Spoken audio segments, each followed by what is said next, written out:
Saludos, estimados televidentes. Soy Paloma Fernández y para mí es un placer estar aquí con ustedes y hablar sobre derecho y globalización. El día de hoy conversaremos sobre el uso de rankings internacionales como meta de las políticas públicas de los estados.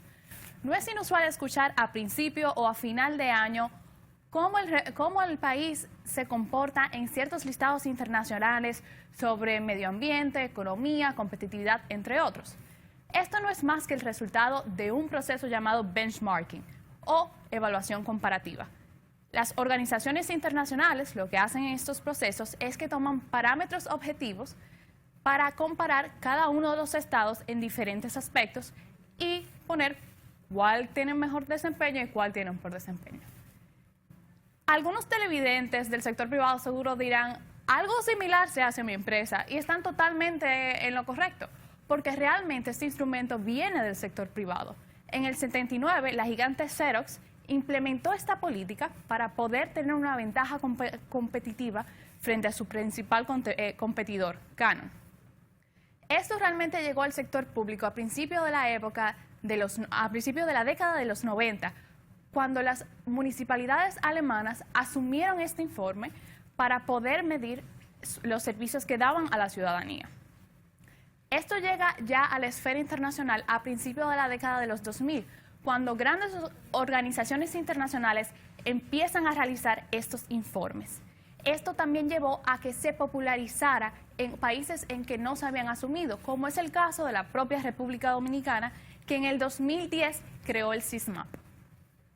La propia naturaleza competitiva del hombre ha hecho de que estos informes se conviertan en elementos codiciados hasta en campañas electorales. Por ejemplo, tanto en la India como en Rusia, los actuales incumbentes se eligieron en campañas que, entre otras cosas, prometían llevar al país a puestos superiores en este tipo de rankings internacionales. En la República Dominicana tenemos varias políticas públicas cuyo objetivo es precisamente esto, por ejemplo, en temas de competitividad.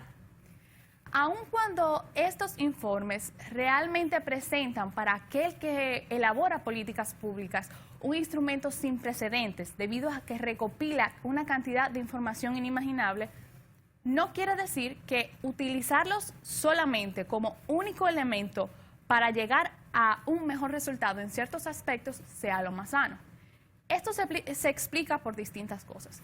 En primer lugar, como lo que las organizaciones internacionales miden son cuestiones objetivas que se pueden repetir en varios países, quitan elementos propios de los mismos para poder compararlos. Por ejemplo, aspectos sociales, culturales o económicos.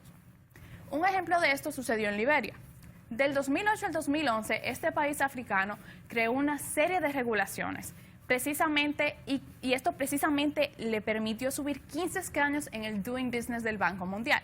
Esto también dio lugar a una apropiación de tierras y a la creación de cultivos dañinos dentro de este mismo país. Hay veces también que reformas superfluas se registran como cosas importantes, como sucedió en Italia, que en base a reformas que simplemente tomaron el tiempo de legisladores y políticos, al final del día no tuvieron un efecto real para la población, pero sí para el informe que se estaba evaluando.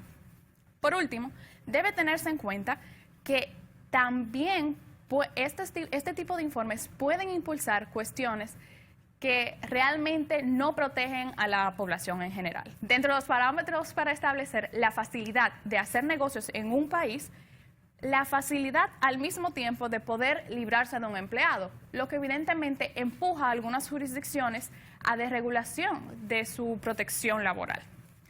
Esto posteriormente fue eliminado por el propio Banco Mundial. Con lo anterior no queremos indicar que estos estudios se hacen sin ningún tipo de rigor o que no tienen utilidad, sino que de igual forma que uno espera que un estudiante no saque buena nota por sacarla, también se espera que las políticas públicas se hagan considerando todos los aspectos necesarios. Hasta la próxima.